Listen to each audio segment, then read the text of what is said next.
Qui êtes-vous? Alors moi c'est Nelson Pancaldi, créateur de la marque D-Times, pareil.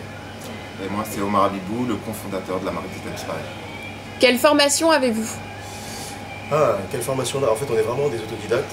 On a appris vraiment le métier par nous-mêmes, par le biais de voyage et d'amis qu'on a dans la mode en fait. Voilà.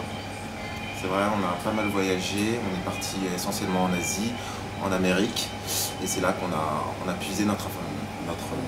Notre inspiration, ouais. Quand avez-vous eu l'idée de créer D-Times? Alors il y a plusieurs années, et c'était à la base un collectif d'artistes en fait. Voilà, il y a plein de jeunes créatifs.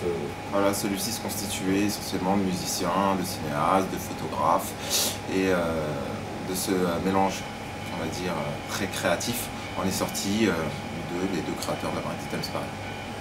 Comment définiriez-vous le style de votre marque? C'est vraiment un style très prépi, et vraiment empreint de la culture parisienne. Et voilà, je pense que... Non, c'est vraiment ça, c'est le mot d'ordre des simplicités et élégance. Voilà, c'est des coupes classiques revisitées avec notre touche à nous en fait. Voilà. Comment qualifieriez-vous votre marque? Quelle est sa particularité? C'est une marque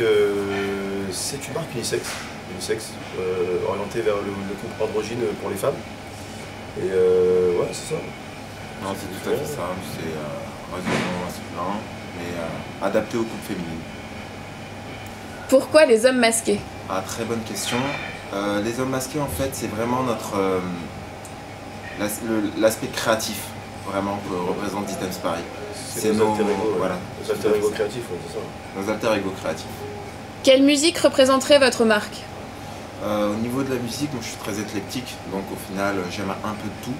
Mais s'il fallait trouver une musique en particulier, j'aime beaucoup la variété française. Moi je dirais Marche funèbre de Chopin. Ok. C'est très sombre, mais Marche funèbre de Chopin. Quelle est la pièce emblématique de votre marque? Alors la première collection c'était un débardeur, EMF Religious. Et sur cette collection on est plutôt sur le pull qu'on porte en fait. Excuse-moi French garçon. Je pense que... Non, c'est tout à fait naturel. La pièce emblématique. Votre prochain projet? Alors notre prochain projet, c'est la prochaine collection en fait, sur laquelle on est en train de travailler. Et c'est une collection où il y aura énormément de surprises. Ouais, pas mal de surprises, pas mal de design assez pointu. Assez poussé, ouais. C'est vrai que c'est super recherché, super pointu, que ce soit au niveau des coupes, des textiles utilisés, des techniques utilisées, et ça reste manufacturé sur Paris en fait. Avez-vous des plans à l'international? Là on travaille principalement sur le marché français pour l'instant. On est présent dans quelques boutiques parisiennes, quelques concept stores, Coïncidence, Glazed. On est présent sur Brest, Marseille. Bientôt à Lyon. Ouais.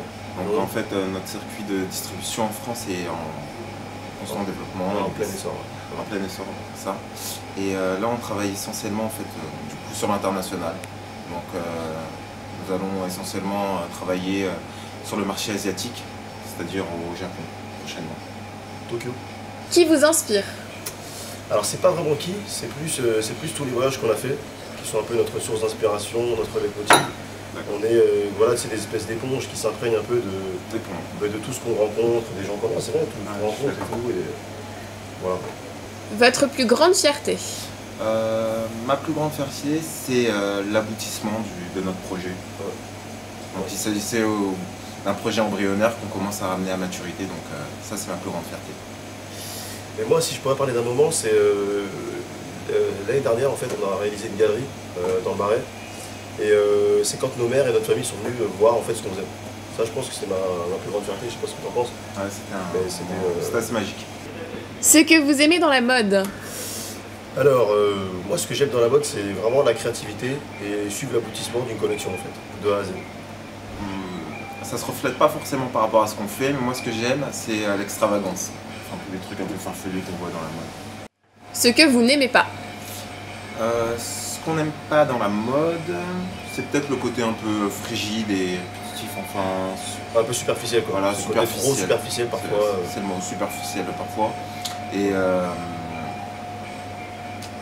disons que je n'aime pas la choucroute aussi.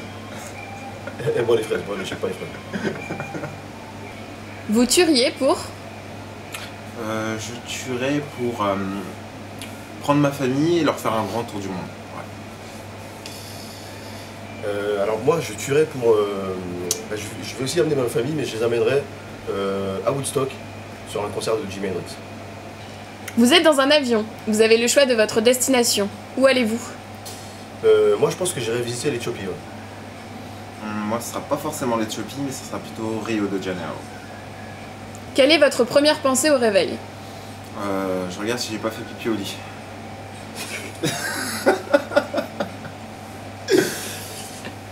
Moi, au risque de paraître un peu futile, comment je m'habille quoi. Coming out, un secret. Un secret donc. Je devrais pas forcément vous le dire, mais je suis celui qui se cache derrière le masque doré. Et moi, qu'est-ce que je pourrais dire En fait, on se connaît depuis la maternelle. Voilà, les gens ne le savent pas forcément.